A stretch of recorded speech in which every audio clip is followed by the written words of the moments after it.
Daniksi sanotaan.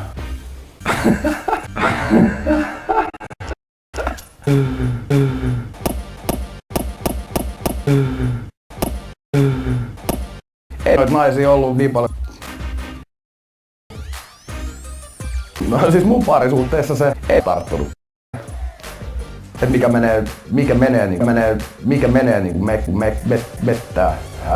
mettää. Suomalaiset on vaan niin juntteja. Jonne Aaro.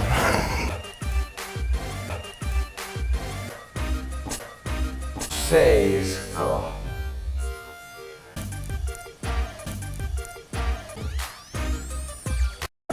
Täydelliset Jonne Aaro. Aivan upeat sääret. Tällainen sulava hyvä peppu. Jonne Aaro. Hyvät tissit, sillä oli aivan täydellinen, semmoinen kasvoprofiili tosi täydellinen. Mä en osaa kuvailla sitä, mutta se ihminen tietää mikä Jonne Aaro.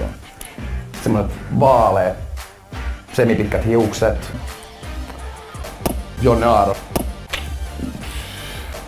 Mulla on ollut niin hyvä flaksi, että Jonne Aaro on sitä kaikkein hulluimpia ihmeessä. Toivottavasti löytyy joku parempi.